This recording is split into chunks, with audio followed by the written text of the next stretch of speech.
welcome to Voices of the Prophets, learning the book of Obadiah, class number 9. I am Rabbi Rafi Mallet, everybody's Rebbe.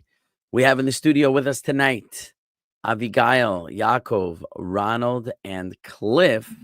We have in YouTube land, Liz is here, Tom is here, Will and Indy is here, and Mercedes is here. And if you're out there, B'nai Noach Hearts for Hashem, type something into the comments. Hit the like button, smash that like button, and let the YouTube algorithm know that this video should be shared with more eyes and ears. Go ahead and hit the share button. This class is brought to you by the Seattle Kollel, seattlekollel.com, SeattleKollel.com, providing educational content and programming for the Jewish community of Seattle. Check out the website. Consider giving them a tax-deductible donation. You can support this channel by becoming a member for a monthly membership fee. Collectively, the payments do support this work that I do. And you get perks like early access to my videos. This live stream will become members only for 1 week following the live stream. Also, new videos like YouTube shorts that I release are available immediately for members and after a day or so for non-members. And I would like to give a shout out and thank my members. And they are the following. We have 40 members now. We're up from 34 last time, so that's great. 23rd Street, Dawn McD, Scotty Helton, Ben, Liz, Randy G, Linda Hill, Mound of Venus, new member. I didn't recognize that name.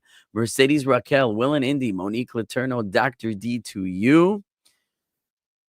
Sean Watson, Paul Winder, B'nai Noach Hearts for Hashem, John Volkov, Thomas Jefferson, A, Tim McMullen, Colin Martin, Nancy Lynn Noach, Guella, Rhonda Rains, Alicia Douglas, 92 Vanguard, Abigail Foster, Common Man Homestead 2016, Fadarecci. Speaking of Fadarecci, everyone should check out Jacob Fadarecci's channel titled Fadarecci. He's also a very gracious host of my StreamYard account. So thank you, Jacob, for making this broadcast possible. And we also have Trey Bishop, who's been the initiator of our new Tuesday night series on Genesis. And we had a great turnout this week, and I think it went really well. And we're going to, God willing, continue every Tuesday night with an interruption for Passover. So, stay tuned for that. We have Anthony S. Boris, Susan Walbrandt, Elena Yun, Tom Averna, Janice Brandon, Zachary, Sandy Bassey, Tim Flanagan, Clifford Cohen, Eric, and David Ivans. Thank you all for your support. If you would like to donate to the channel more generously, you can look for the donate links in the video description below. As always, people are welcome to comment and ask questions at any time. I was told that maybe my internet connection's a little wobbly tonight. If my video and audio get a little wobbly, try to give me a heads up, and I'll, I can't do anything about the connection. It is what it is. If my router is being rowdy, then I can't help it, but I'll try to repeat myself, and maybe we'll catch a moment of strong connection for anything that I missed. I can repeat. We also have in the YouTube live chat, Joel Dreyer. Great to see you here. Lindsay Fine, hi from Bondi Beach. I don't even know where that is, but hello. Red Rosie 12, my student, my 7th grade student who's not in 7th grade anymore, because that was 15 years ago. Okay. And yeah, everyone's encouraged to participate, ask questions, make comments, and you're welcome to join the the live virtual studio, which there's a link to at the top of the YouTube chat. Alrighty. So let's take a look at our slides over here. What was the view that we liked for this? Was it this one? The little circle? Okay, so last week we looked at verse number 10. We looked at a few verses last week, I think 8, 9, and 10, as a matter of fact. So quick review of that was that, what was it here? Yeah, in verse 8, shall I not in that day, said Hashem, destroy the wise of Edom and discernment from the mount of Esau. Now, the whole chapter is only one chapter in Ovadyah. The whole book deals with the retribution of Edom, the nation of Edom, the descendants of Esau in the end of days, which, of course, we established um, is identified, according to Jewish tradition, with essentially Western Christian civilization, because the descendants of Esav and Edom migrated to the Italian peninsula and founded the Roman Empire, even though most of Rome and Italy are not Edomites. But the Roman Empire was founded and by descendants of Edom, at least initially, and therefore it's seen as a continuity of Edom, and these prophecies refer to the Roman Empire and those who carry its legacy of Western civilization and Christianity. So, and it talks about its downfall at the end of days, really for all of the torments and tortures and exterminations and expulsions that it put the nation of Israel through over the millennia. It will see its come up in the end of days. So, talking about that, we said that Edom in that time will lose their discernment, they'll lose their wisdom, and because they lose their discernment and their wisdom, they will make some fatal errors that will bring about their downfall. They will lose their might in verse 9, and thy mighty men shall fear or shall be broken. O Taman. Taman, we said, was a euphemism for Esav. Taman was one of Esav's Esau or Edom. Taman was one of the Edomite descendants. And so his name is used here. It's also a word that means south, and the original land of Edom was south of the land of Israel. So that's a euphemism for Edom, so that the men will be cut off from the mount of Esau by slaughter. So there's going to be this war in the end times that will lead to a slaughter of the people of Edom. Then we got to verse 10, because, what is this because of? It's revealed because of the wrongdoing against your brother Jacob. We pointed out the Hebrew here is Hamas. Hamas, it's the Hamas against Jacob. Now, I didn't want to make too much of that being related to the terrorist group Hamas of today, of the current military conflict. But I although the traditional commentaries don't talk about such things, I also think it maybe shouldn't be ignored so much. Now, why is Hamas have anything to do with Edom? After all, Hamas are the Ishmaelites. Hamas are the jihadis. So they're the radical Muslims. So in the talk of retribution against Edom, why would it mention because of Hamas? So we did mention last time that there is some association also of Ishmael with Edom, in that the Roman Empire had conquered even the Middle East and the Arab countries. And when Constantine made Christianity the official religion of the Roman Empire, he also did force that faith upon the Arabs. And the Arabs, before they were Muslims, were actually, to a certain degree, Christian. And you see vestiges of that when Islam did arise, that they kept within Islam the belief in who they call Isa, which is Jesus. They still revere him as a prophet and a holy person. So there is some vestige of Christianity within Ishmael. So we can't totally ignore the Ishmaelite and Edom connection either. Okay, so that's one possibility. Or maybe we'll see another possibility, that is that maybe the participation or complicity or even complacency of Edom in the face of the Ishmaelite onslaught against Israel will be rendered as guilt for them as well. So it says, because of the Hamas against your brother Jacob. Now, Hamas, we said, literally in Hebrew translates essentially to robbery, and we'll see if that kind of pans out. We'll talk a little bit about that. So because of the Hamas against your brother Jacob, shame shall cover you and you shall be cut off forever. Now the commentaries point out that it's a little bit contradictory, because if shame shall cover you, then you're not cut off. Cut off is like finished. If you're finished, there's no shame because there's none of you left. Okay. And if you're cut off, again, right? If you're cut off, there's no shame. If there's shame, then you're still here. You're not cut off. So which one is it? So the commentaries say that really what's being described here is two stages of history. One stage of history is following the first temple destruction, in which Edom was complicit. Now, you'll say, wait a second, but the first temple was destroyed by the Babylonians. What does that have to do with the Edomites? So we shall see.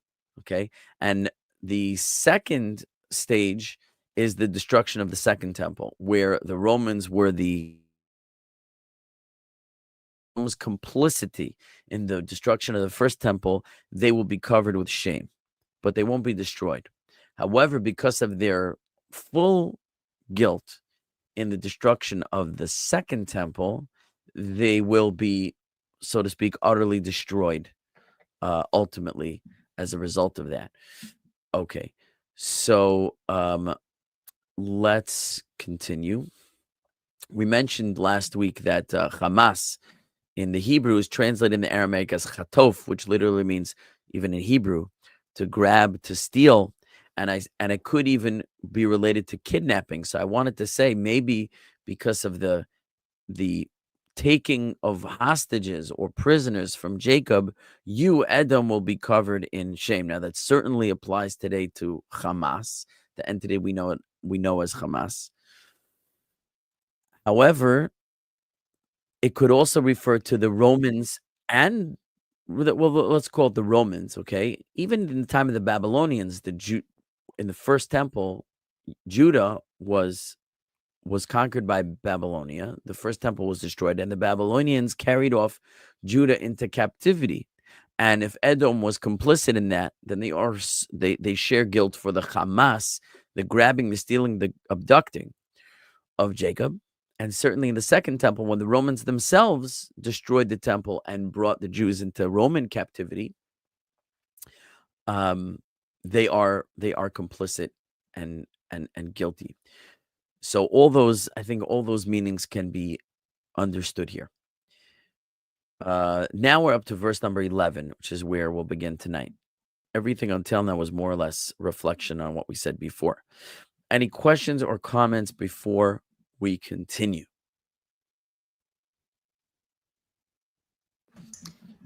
Just a side question. What's the word for kidnap in the 10 Commandments? Okay, they're very good. So the word for kidnapping in the 10 Commandments is, it says lo tignov, do not steal, which in that context means stealing of a person. It's a capital crime.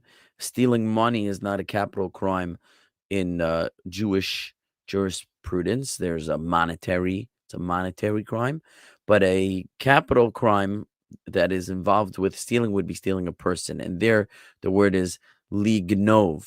It's not Hamas per se, which is a type of robbery, but it's the shorish would be ganav, gimel nun bet. Now, it would be interesting to see what the Aramaic translation of that is. I'm curious now that you mention it. So maybe we'll look at that. Let's see if we can look at that right now. Now you made me curious. What's the Aramaic translation in there? Now it's a different translator. The one who translated Ovadyah is not the one who translated the 5 books of Moses. The one who translated the 5 books of Moses is Onkelos. The one who translated the books of the prophets was Yonatan ben Uziel, Jonathan, son of Uziel, who actually was slightly before Onkelos, like a generation or so before. So, the prophets were translated into Aramaic before the 5 books of Moses.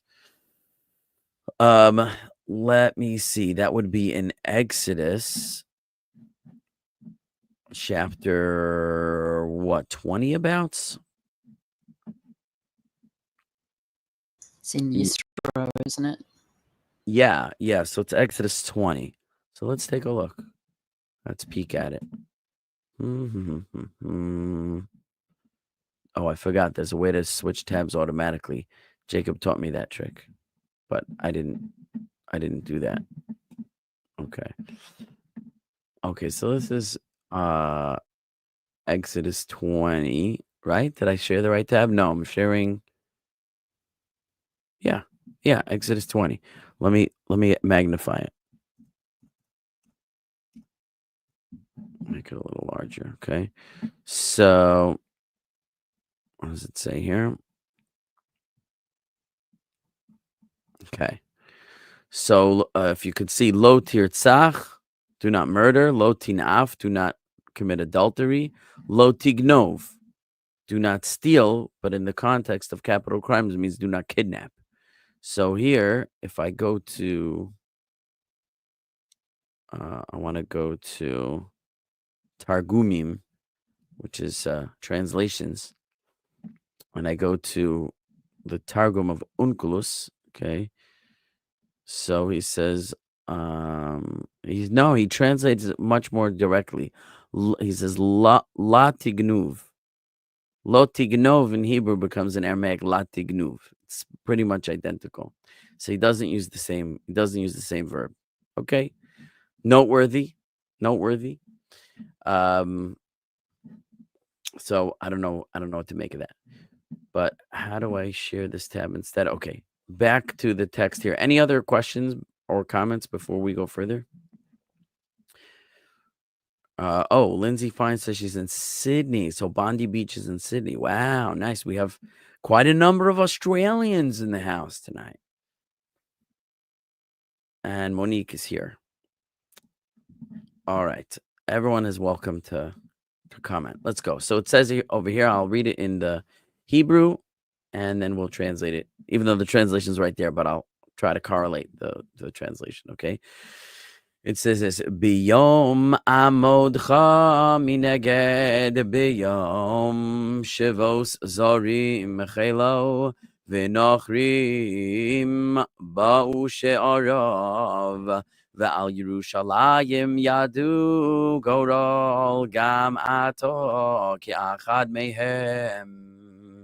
Which means Biyom amodcha mineged. It translates on the day that you stand opposite.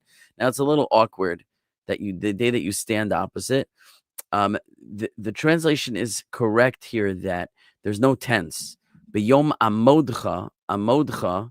So those who were in my biblical Hebrew class know that the cha suffix at the end means you or your, and amod is the shoresh meaning to stand. Amodcha really means you're standing. B'yom amodcha, on the day of your standing. So there's no tense. It's not like the day you stood, the day you are standing, the day will stand. It's objectively the day of your standing. No tense given.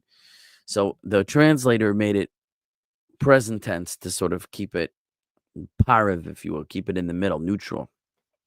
But there's no tense. And the day of your standing mineged, opposite. On the day that you stand opposite, b'yom shavos zarim chelo. On the day that, what does it say here? Strangers carried away his substance. Now, to be honest with you, I don't remember where I got this translation from, but you'll see that I highlighted the word substance, and in Hebrew, I highlighted chel, which is the word that is being translated as substance. Now, what the day that strangers, that's zarim. Zar means a stranger. On the day that zarim carried away, shavot, okay, carried away. Shavot doesn't mean carried away. Shavot means to take hostage, okay? A shavui is a hostage, okay? So people might know, Jewish people might know the term pidyon shivuyim. Pidyon shivuyim means the redemption of hostages. Or prisoners. There's a mitzvah. There's a very strong commandment to redeem prisoners. It's even considered to be life and death to redeem hostages. A person is allowed to essentially abrogate any commandment to get someone out of a state of being a hostage, a captive, as it were, captivity. Where do we have it in many, Beshuv Hashem et Shivat Zion, when God brings back Shivat Zion, the captivity of Zion. So this word Shavot means take captive. So on the day that strangers take captive Chelo, his Chel, and it says here in the translation, I don't know where I got this translation from, his substance. Now, most of the commentaries, to be totally transparent, maybe all of the commentaries that I saw that are commenting directly on this verse say this is talking about wealth, that strangers will come and they will capture the wealth of Judah. Okay. However, I'm going to offer another meaning here, and I'm going to substantiate it. See what I did there? Okay. Because we'll see that chel is an ambiguous word that does not necessarily mean possessions or wealth, physical objects. It could refer to lots of things. Okay. So let's keep that in mind. Put a pin in it. All right. V'nochrim ba'u she'arav, and foreigners came into its gates. So we changed from zarim, strangers, to foreigners. Ba'u she'arav came into its gates, his gates. V'al Yerushalayim yadu goral, and upon Jerusalem they cast goral. We had it in the book of Jonah. Goral is a lottery. They cast lottery or lots upon Jerusalem, like, okay, this is our place now, let's divvy it up. I'm going to take this part, you're going to take that part. They start carving up Jerusalem and casting lots, who's going to take which part. And then it says, Gam ata ke'achad mehem, you also were like one of them. Okay, so it doesn't say that Edom was one of them. It says Edom was like one of them. So essentially we have three parts to this. But what happened? He stood by on the day that you stood opposite. So Edom stood by and watched while this went on. What went on? The strangers came in and carried away the chel, the substance, whatever that means. Foreigners entered and cast lots upon Jerusalem. And it seems that together with that happening, you, Edom, were as one of them. You were as one of them. You were like one of them. It doesn't say you were one of them. So, and it actually says you stood by. So even though you didn't participate, but you stood by, so you are considered guilty as one of them. So I mentioned before, we talked about Hamas and how Hamas is identified as chatof, which means grabbing, and could refer to abducting or kidnapping. At least that was my claim. So here we have that Edom stood by while this was happening, right? Edom is standing by and it's happening. So it doesn't have to be that Edom is the one doing it. Even if someone else is doing it, but Edom is not helping the Jews, then they are like one of them. They're considered to be complicit. Okay. Now I have more to say because there's other slides to come. But before I go further, any questions on what I said so far? Okay. Interrupt at any time. I'm going to continue. Do people still hear me? Am I frozen? You're all good. All good. Okay. Okay. So we're gonna keep going. Hopefully you'll keep in mind what I've said so far. Okay, so I put a little synopsis here. On the day you stood opposite, this refers to the destruction of the first temple, when the Babylonians led the destruction and captivity, but the Edomites joined and cheered and encouraged the destruction from the sidelines. So here we're getting a little bit more information. Now, what I've put here is basically my summary of what is found in the commentaries. So when Edom stood opposite, according to the classic commentaries, refers to the first temple period when Babylonia did the destruction, but the Edomites came and Well, it says in the verse they stood by, but we're going to see in the coming verses and in other places in Tanakh that they did not just stand by. They cheered, as it says, they cheered and encouraged the destruction from the sidelines. So, so that's part one. Then it says, on the day strangers carried away its, I wrote here largesse. Largesse is the wrong word, but substance is what we said in the commentary before. So strangers refers to Babylonians, but then we'll see that where there were two enemies, there was the strangers and the foreigners. And foreigners came into his gates, that's the Romans. So the verse, if we look at it again, refers to both periods of destruction. The first temple period where strangers came in, and the second when foreigners came in. Now, I quoted Malbim over there as making this distinction. His contention is that the word zar, meaning strange, refers to someone who doesn't belong, but he's not from so far away. But nochrim, which means a foreigner, refers to someone who's more foreign, more estranged.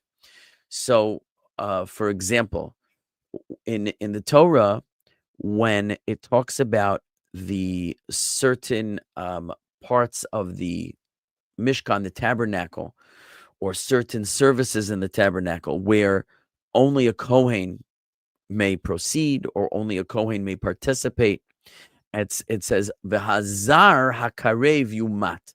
A zar who approaches shall die. And the reference is to an Israelite who's not a Kohen, who trespasses into the area of the tabernacle that's reserved for the Kohen, or a service in the tabernacle that's reserved for a Kohen. If a Jew were to trespass, he would be subject to death. Now, the question is, he's called Zar, a stranger, and yet he's a Jew. So you see from here that the word Zar, meaning stranger, just means relative stranger. Relative to this service, the Jew doesn't belong. So he's a Zar, but he's not so foreign. He's very closely related to the Kohen. He's part of the nation. And yet he's called Zar. So the Malbim says, therefore, that the Babylonians, who were a Middle Eastern people, and in fact were to a certain degree genetically, he doesn't even talk about genetics, but he says familially related to the Jewish people, because Abraham, the forefather, the patriarch of the Jewish nation, came from Mesopotamia, right, which is between the Tigris and Euphrates, basically in Babylonia. He migrated from there to the land of Israel, crossing over rivers, and therefore he's called Ha-Ivri, the one who passed over. He passed over these rivers, and he became the Ivri, the Hebrew. His origin was Babylonia. So the Babylonians they're not the same nation as us, but they're not so estranged from us. And therefore they could be called Zarim, strangers, which only implies a limited degree of strangeness. But Nochrim refers to the Romans, who were a European nation. They were from a different continent and essentially were unrelated to the Jews, not only in familial origin, but in culture, in geography, in language. The language of the Romans was totally distinct from the Middle Eastern family of languages. Aramaic was the language of the Babylonians, which you saw. It's an almost identical language to Hebrew. It's a sister language. When we looked at lo tignov just now, do not steal, it's la tignuv. Okay, so from Hebrew, lo tignov, we get to Aramaic la tignuv. It's almost identical language. So the Babylonians are Zarim. They're a little bit estranged from us, but Nochrim, the ones who are very foreign are the Romans, and that's the second part. And okay, so, and you were also one of them. So number one, when it came to the first destruction, you were like one of them because you stood by while the Babylonians destroyed. You didn't help the Jews, and you even encouraged the Babylonians. And I can't say I saw this explicitly in a commentary, but it appears to me that you could read it also related to the second statement, because the foreigners who came into your cities, your gates, into Jerusalem, which are the Romans, and it says you were also like one of them. And I kind of envision Obadiah seeing the future, and he's confused by what he sees. And if you remember verse 2, when he says, you were so lowly among the nations, and then yet you rose to the cleft of the rock, right, to the top of the mountain.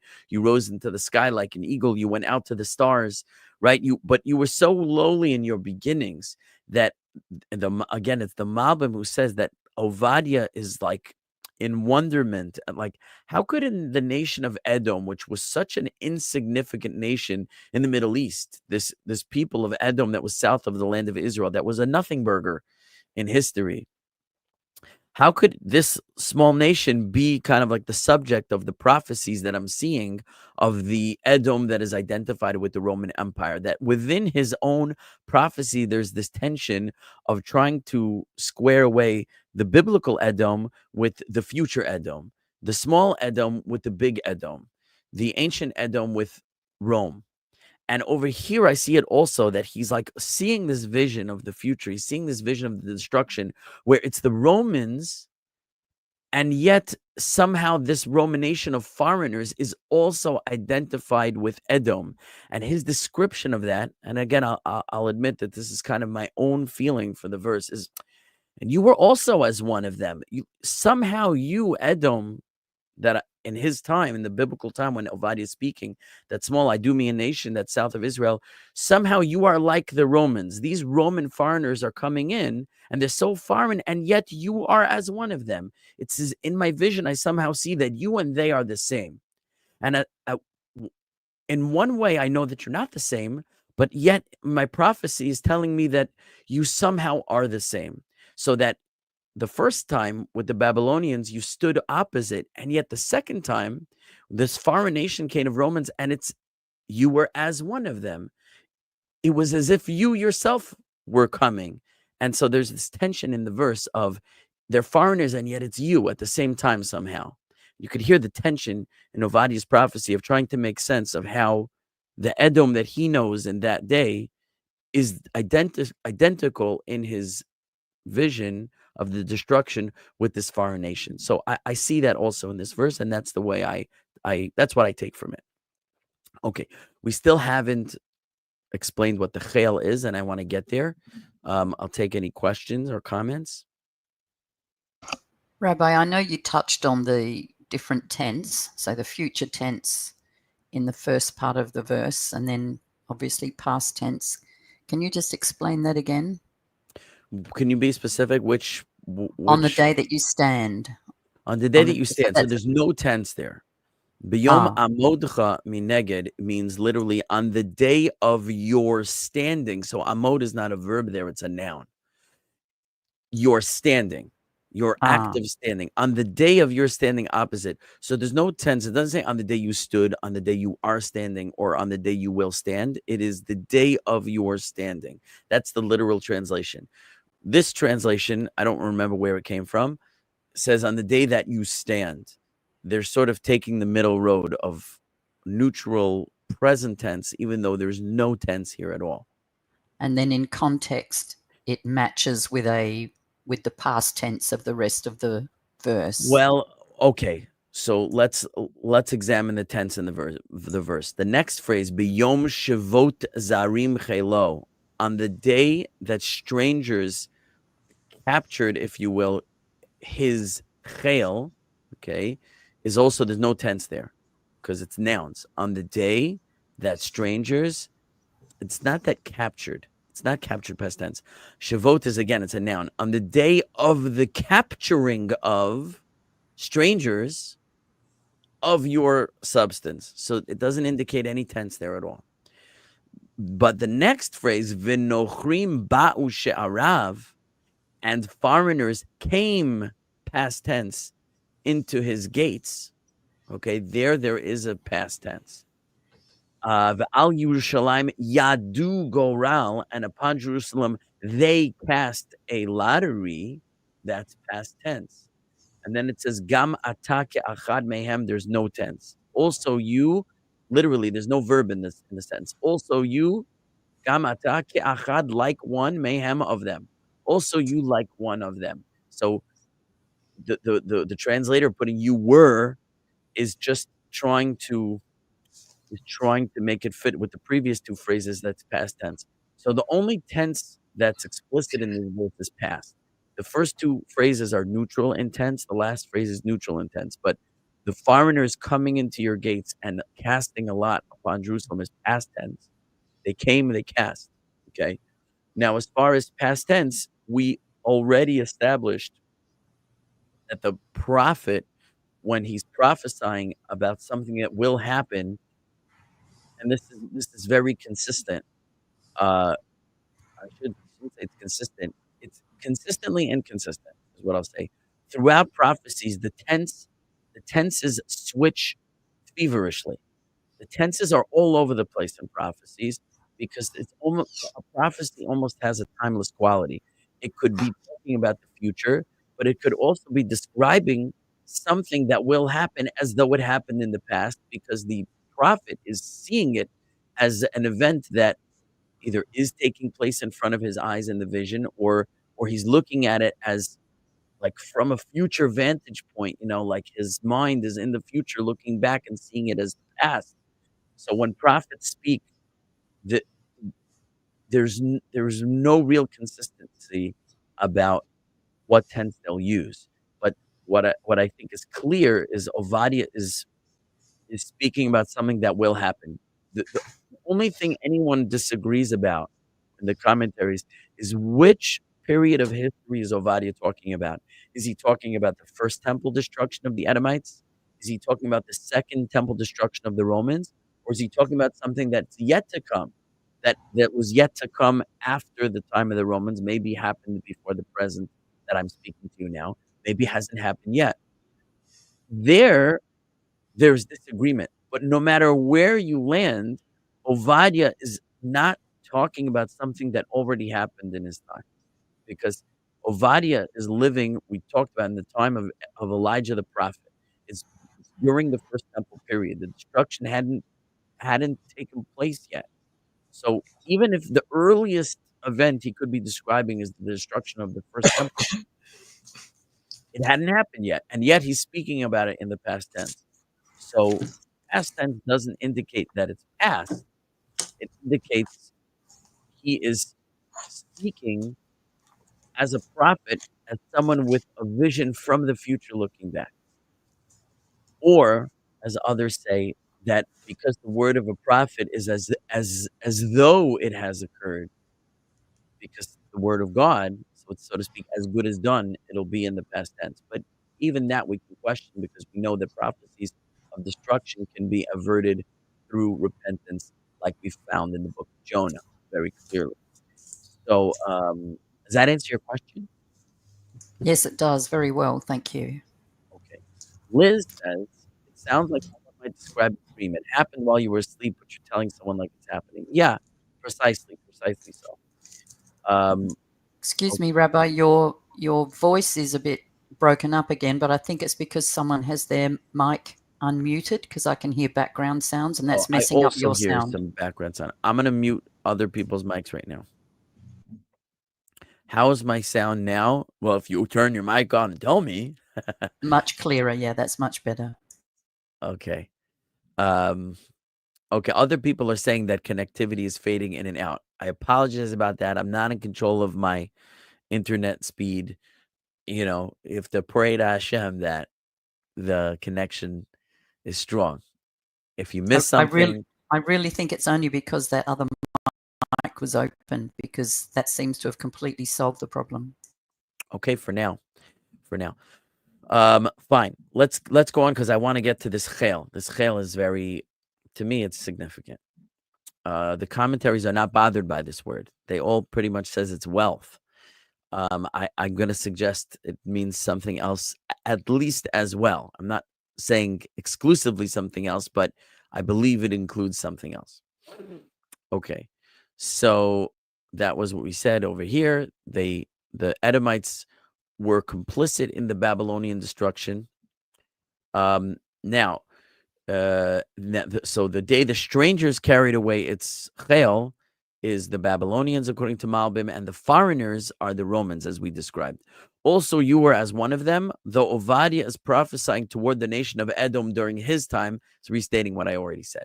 He foresaw that the nation that would destroy the second temple would be considered a branch of Edom. So he sees these two nations as like one another. You are like one of them. Okay, that's a little bit my own take on it. Now, here is a verse in the Psalms where we find the complicity of Edom with Babylonia in the first temple destruction. This is in Psalm 137, by the rivers of Babylon. By the rivers of Babylon. It's a very sad psalm. That tune really does not capture the solemnity of the psalm. This is where it comes, the very famous verse, if I forget thee, O Jerusalem, let my right hand forget its strength, right? Jerusalem, if I forget you, let my right hand forget what it's supposed to do. Another Matisyahu reference in the Ovadyah series. Okay, so within that psalm, we find not only a lament over the Babylonian destruction, but we find this verse as well. Zechor Hashem levnei Edom eit Yom Yerushalayim. Remember Hashem for the children of Edom, the day of Jerusalem. Ha'omerim aru aru ad hayesod ba. Those who said, it's present tense, they were saying, what did the Edomites say on the day of Jerusalem, the day that Jerusalem was destroyed by the Babylonians? The Edomites came and they said, raise it until its foundation. Not raise as in bring it up, raise as in destroy it. Aru, aru should be desolate, make it desolate. So they were telling the Babylonians, destroy, destroy, destroy. They were cheering them on. And so in the psalm where we lament the destruction and the captivity of Babylon, we say, not just the Babylonians, God, remember also what Edom did that day. So it's very clear in Tanakh, Edom's complicity over here. And looking at the commentaries, everyone agrees that this verse is talking about Edom's complicity in the first temple destruction, and not Rome, but the ancient Idumeans, as it were, the country of Edom, as it was in biblical times. Okay, now here's where we get to Chel. Okay, now, as you know, I'm studying the 5 books of Moses alongside, Ovadyah, and I'm way behind. So the weekly parsha is actually, now we're starting the book of Vayikra, Leviticus, and I'm way back in the middle of Exodus somewhere. So here in Exodus 14, it's kind of like as I'm going through it, I find things relevant to the weekly class, and I'm like, oh, I got to talk about this. So it talks about this verse that the waters turned back and covered the chariots and the riders. Okay, now look how the English translation does it.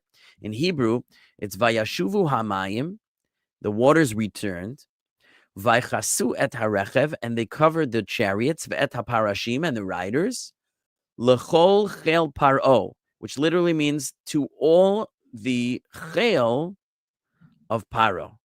And here, notice that the translator says Pharaoh's entire army and ignores the lamed of lechol, to all or for all the chel of Paro. And army is translated, chel is translated as army. So it says it covered the chariots and riders, Pharaoh's entire army, as though Pharaoh's entire army were chariots and riders, okay? And it says that followed them into the sea, not one of them remained. Fine. Now, this translation is based on, it's not my translation, it's based on Rashi.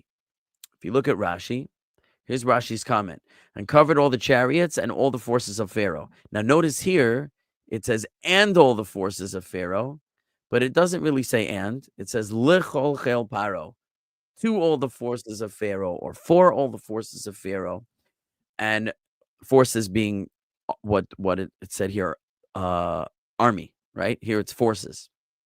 Again, chel.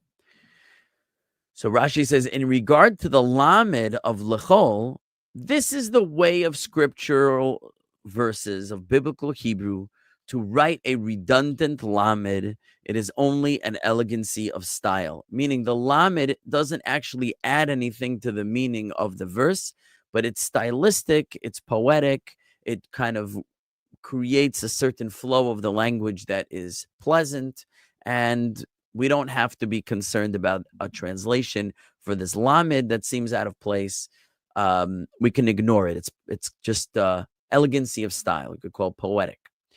So therefore, we dump out that lamed, and it covered the chariots and the riders without the lamed, all the army of Pharaoh. That's exactly how it's translated here, based on Rashi's commentary. However, Ramban argues, and he says, this is an excerpt from the Ramban. He quotes Rashi and he argues with him. He says, but it is not so in this place. No, you're wrong, Rashi. That lamed is not a redundant lamed. It's not a meaningless lamed. He said, instead, its meaning is as follows. And the waters covered the chariots and the horsemen and all the all the host of Pharaoh that went in after them into the sea. So here he translates, again, it's the translator of Ramban. Ramban wrote in Hebrew. V'hachel, okay? He says, Ulechol chel paro, all the chel of paro. He translates it as host. Ramban didn't tell you what chel means, okay? But it's and the chel of paro. Horses, right? Horsemen, chariots, and chel. So the lamed is like a connector of an additional phrase that's not just a recap or a rehash of what was said before. The riders and the chariots, that is the chel of paro. No, lichol, it's like in addition to, as well as, together with the chel of paro. So there's three groups, not just chariots and riders who are the chel of paro. There's the chariots, the riders, and the chel of paro. Okay, he says the host, again, this is the translator, the chel is not identical with the chariots and the horsemen, but rather they are his people, he says in Hebrew, Heim Amo, they are his nation, his people, Asher Lakach Imo, that he took with him.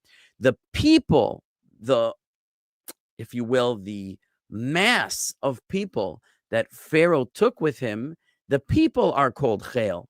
So here you see, even without that, even if you want to say the chariots and the horses are chel, but chel doesn't mean it has to be possessions or wealth. Chel, he says very clearly here, refers to a mass of people. A group of people is called chel. Now, I saw this some days ago, and just very recently, the other day, that was in Exodus 14. So I got up to Exodus 18 since our last class, and listen to this. Here's Exodus 18. Yitro is advising Moses to set up judges, right? Because Moses is sitting there and the whole nation is lined up from morning till night to talk to Moshe about their problems. And it's wearing them out and it's wearing Moshe out. And his father-in-law comes and he says, you can't do this. Not good for you, not good for them, not good for anybody. Appoint judges, okay? So he says, also seek out from among all the people capable men. Now, again, capable men is a very loose translation of what he says is called Anshe Chayil, men of Chayil. Does that word Chayil look familiar? Chayil is identical to the word Chayil, okay? Men of Chayil. Here he translates capable men, but we'll see that's a very loose translation. Who fear God, trustworthy men, etc., etc. You should get men of Chayil. What's men of Chayil? Anshe Chayil. So says the Ramban over here, men of Chayil. This means men who are capable of leading a great multitude of people. Again, consistent with what he said in the sea. Chayil is a multitude of people. He says every assembly and gathering is called Chayil. Here he says it sort of flat out, right? Point blank. Every assembly and gathering is called Chayil, and it does not apply only to soldiers going forth to war. So in case you saw back over there when the translator said the Chayil of Paro is the army of Paro, says Ramban, no, it might have been his army, but that's not what Chayil means. Chayil means assembly or gathering, and it doesn't have to even be people. He gives several examples that I didn't quote here of how chayil just means an assembly of gathering. It could be an assembly or gathering of people. It could be an assembly or gathering of possessions. It could be an assembly or gathering of strength. It could be an assembly or gathering of skill. And that is the basis of the translation, capable men, men who are skilled. So they are, chayil refers to like their strength, their abundance of talent and ability. But an abundance of something is called chayil. That's what Ramban says, okay?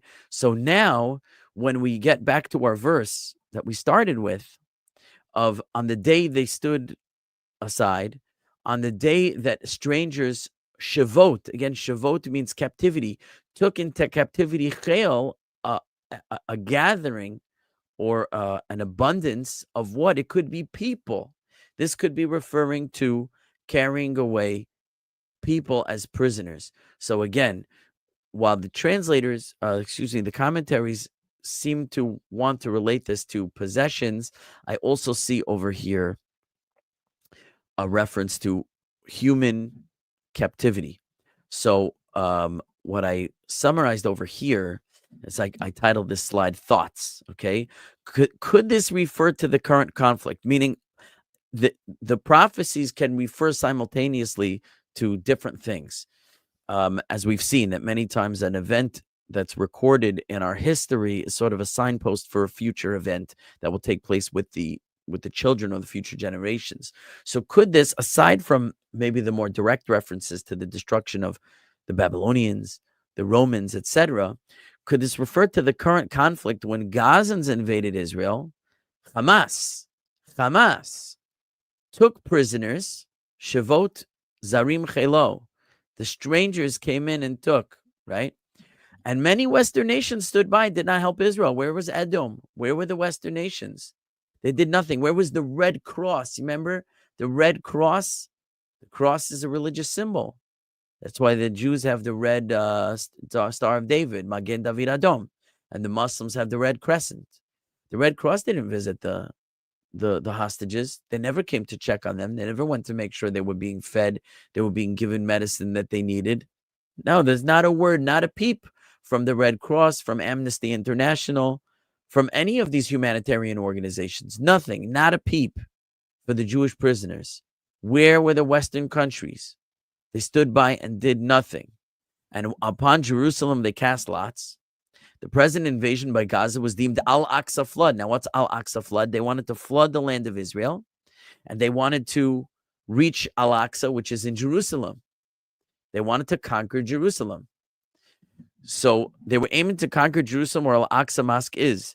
Those nations who did not help Israel are judged as complicit with Israel's enemies. When this happened, when the Zarim, when they came in, and it says they came through the gates, right? They came through the border fence, the fence that of Gaza. They broke down the fence, the security fence of Gaza. They flooded into the country, the Al-Aqsa flood. They wanted to come to Jerusalem and take over. They took massive human hostage numbers. And the Edomite nations, the Western nations, they stood by and did nothing. So I felt that that fit very well into the wording of the verse over here. On the day you stood aside, on the day that strangers took captive the masses of Jewish people. Foreigners came into its gates, and upon Jerusalem they cast lots. You were also like one of them. So this was something in thinking about current events that I felt the wording of the verse fit somewhat neatly. Someone has a comment. And even worse than that, they're actually standing by and saying, raise it, raise it. Raise it, raise it. That's right. So on the college campuses, the crazies go and, and I say crazies, but look how massive this movement is. They get up and they cheer, and they cheer for Hamas. They put as their social media pictures, the gliders that came in, the paragliders coming in to slaughter Jewish people, and they're cheering on. They're cheering on in the media. They're cheering on in Al Jazeera. They're cheering on in even government agencies in the United States. I don't remember which agency it was, Homeland Security or one of these. There was a whole hearing in Congress that one of the employees there, Mayorkas, got grilled that he had in his employ people who worked for the American government, who were maybe the State Department or something, who were cheering. They were cheering on social media, celebrating the Hamas destruction. So you're totally right. Raise it, raise it. They stood by and they cheered. In the Edomite countries, in the Western countries, they're gathering in droves and in masses to cheer on Hamas and what they're doing. Go Hamas, crush the Zionists. Kill the Jews wherever you find them. They call it Zionists, so it's okay. Paul Winder gifted one Rabbi Rafi Mallet membership. Congratulations if you're the lucky recipient. Tom Averna says, when aliens carried off his people, sounds like the world's reaction to October 7th, and the UM didn't seem to care. So I don't know when you put that comment in, but it says 8:57. But that's the point I've been making for the last several minutes. Is it fits very neatly what we're witnessing right now. Will and Indy says, wow, certainly sounds that way. Also, let's not forget UNRWA, right? UNRWA is the United Nations. It's the United Nations that are funding and underwriting Hamas. In fact, Hamas and the UN are essentially one organization. And this could really seal the deal of the connection between Edom and Hamas. And maybe that's the Nochrim. We had in the verse, the Nochrim, we said Zarim are close by strangers. So the Gazans, they're our cousins, our Arab cousins. And genetically, actually, they say that Jews and Gazans, so-called Palestinian Arabs, have very, very close genetic ties. And that's probably because, I don't know how much people realize this, because the people who are today the Palestinian Arabs were once upon a time very likely Jews who lived in the land of Israel, were conquered by Muslims, oppressed by Muslims, forced to convert to Islam. And the present population of Arab Muslims in the land of Israel are descendants of Jews who were forced to convert to Islam hundreds of years ago. And there's a striking similarity in the DNA between Palestinians and Jews. It happens to be. So, but UNRWA, the United Nations refugee, whatever, this is supposedly the United Nations, but they're hand in hand with Hamas. So the connection, that could be the Nochrim I was saying. The Nochrim are the foreigners from outside. You have world nations, Edomite nations from outside that are lending a hand and funding the partnering with those enemies who would want to slaughter, destroy, and annihilate the Jewish people. So you have Zarim and you have Nochrim. So you really have both, and it really does sew together the connection between Edom and Ishmael over here, especially Hamas, whose name comes up. Paul Winder, 100 rupees. Noahides firmly stand with Jewish people. May Hashem bless IDF heroes. Thank you for your 100 rupee super chat. We appreciate that very much. Okay, so now it's after the hour. I had aimed to do 3 verses tonight. I said, we did 3, 8, 9, and 10. Today we'll do 11, 12, 13. 11 was a lot to bite on, so I think it was worth the hour. We'll have 12 and 13 waiting in the wings for next week, God willing. And it's a good thing this week on the thumbnail for the YouTube video, I put only verse 11 on the caption of the thumbnail, because last week I put, I think, 10, 11, 12, and we only ended up getting to 10. We also did 8 and 9, but I thought I would get further along, and I had to change the graphic after the fact. So today I said, you know what, I'm going to start with 11, and if we get past it, I'll change it later. But let's hope to get 11. So we got 11, 10 verses left. We're more than halfway through, and God willing, continue next week. Any questions or comments before we close out the hour? Yeah, I have. Separating the multitudes from Pharaoh's army, could that be a band of people coming to take all the possessions after they get slaughtered by Pharaoh's army?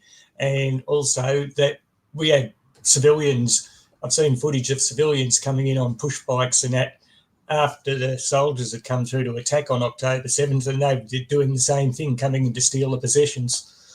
Yes, and what you're saying is very true in both cases. It was the horde of Gazan civilians that came in after the Hamas soldiers that did more damage and more murdering and more, I hate to say it, raping and brutal acts.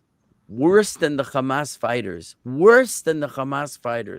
was the carnage that was wrought by the so-called Gazan civilians, the civilian hordes of elderly and children that came in, with adults to steal, kill, rape. It's really quite a sickening thing. I think, Gazan civilian is an oxymoron, I'm sorry to say, except in exceptional cases. Could talk a lot about that, but now is not the time. And I mean, it's true. The so-called civilians were worse and more brutal and vicious and savage than the Hamas fighters. And the Hamas fighters are no way humanitarians. Okay, it's unthinkable and unspeakable what was done on October 7th. It's beyond imagination. It's in your nightmares. You couldn't concoct such horrific acts. And so, yes, that's true. And in Egypt, also, if you were present in the Shir HaShirim series, the Song of Songs, and Cliff was, and he'll certainly remember this, is that we learned the verse that said, it talked about the foxes. Shualim, echazulanu shualim. It says, grab for us foxes. Shualim ketanim mechabelim kiramim. The small foxes that destroy the vineyards. And what was the verse of grab for us foxes, small foxes that destroy the vineyards? It says that this poetic verse refers to at the sea, the Egyptians at the sea, that God commanded the sea to grab the foxes. The foxes were the Egyptians who were chasing the Jews. And then it says, Shualim ketanim, little foxes, because it says the Egyptians brought their children. It wasn't just the army. This is amazing, it says in our literature. It wasn't just the Egyptian army, the military that came to the sea to capture the Jews and do whatever they would do to them. It was the civilians. It says they came with their children. It says the elderly came and the children came, exactly like we saw on October 7th. This is what the Midrash tells us, that at the sea, the Egyptians came with their elderly and their children. And they came, and the parents brought the children to see, like, look, let me show you what we do to the Jews. Let me teach you, let me educate you, child, of how a Jew should be treated. And they brought their children, and the children were as vicious as the parents. And so God tells the sea, grab the foxes, right? Go, the sea, the waves of the sea should grab them. Shualim ketanim, even the small ones, even the children, mechabelim kiramim, the ones who destroy the vineyards. What's the vineyards? The vineyards are the gardens where the Jewish children grew, because we learned that when the mothers would hide their babies in the walls of the houses and underneath the floor, think of like Nazi Germany, in the attic, under the floorboards, in the crawl spaces, so that when the Nazi officers came, the Egyptian officers came to take the boys and throw them into the sea, so they would bring their children with them. It says they brought their children. Now, many of us learned as children, the story is that they would take an Egyptian baby and they would smack him, and the baby would cry, and then the Jewish baby in hiding would hear a baby crying, and sympathetically he would cry. And then they would hear where the baby was, and they would find him and take him and grab him. But Rashi says that they brought children who could speak. And they had the children speak and say, are there any kids here who could come out and play? Will you come out and play with me? Any kids here? I want to find a friend to play with. And they would entice the Jewish kids to come out of hiding, thinking there was an innocent child there who wanted to play with him. And as soon as he revealed his place, the Egyptian officer would take the Jewish boy and murder him. So we're told in our traditional literature that the Egyptian so-called civilians and children were complicit in the murder of our people, including children, and therefore they were drowned at the sea as well. And so the same thing with the Egyptians at the sea, and the same things with the Gazans. And as far as chayil, meaning both people and possessions, again, the Egyptians were chasing the Jews. We learned this as well in the Shir HaShirim, because remember, the Jews had, so to speak, borrowed the Egyptians' possessions and clothing when they left.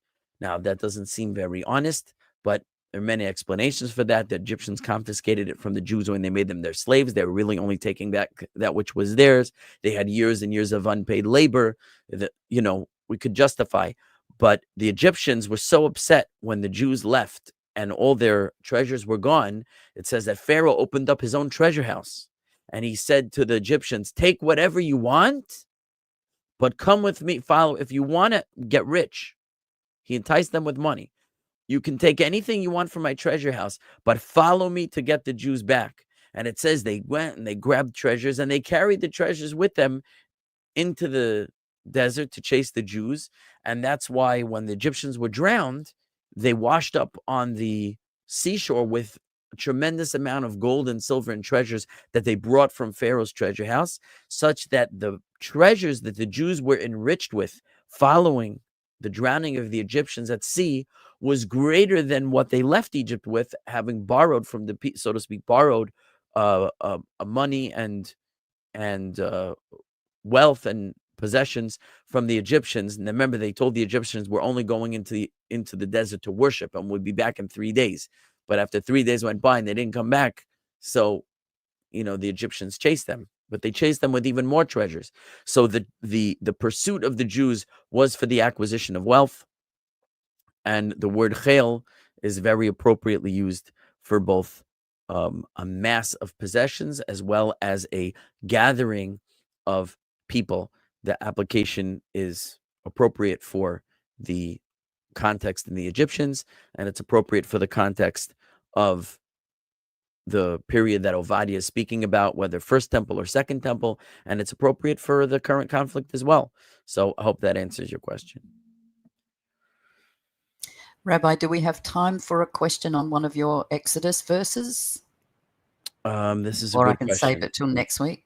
It's kind of late. I probably I told my daughter who's home for the weekend, she's leaving tomorrow, that I would be available at 9 o'clock. So no worries. I'll save it till next week.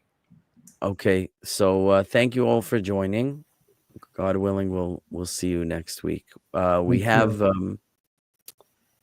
thank you, B'nai Noach Hearts for Hashem, great class rabbi. Thank you so much for your time. Have a blessed week. You're welcome. And Paul Winder with another 200 rupees. Quran 521, the most important clause, say the land is doomed for Jew. Now, I assume this is a little bit of an awkward translation, meaning the verse says there that the land belongs to the Jew. It's designated for the Jew. And here's a bunch of citations. Admit promised land belonged to Jewish people. So there's a bunch of citations here. The Quran, also admitting the validity of the Torah. If someone wants to look up these citations, and you'll be armed with some ammunition against your Islamic interlocutors. So Paul Winder is offering you some citations here. Hamas just blind to Quran clauses they don't like. Will and Indy, amazing. Thank you so much, Rabbi. You're all very, very welcome. I won't keep you any longer. Thank you, Rabbi. Good night, everyone. Okay, good night. Thank you, Rabbi. You're welcome.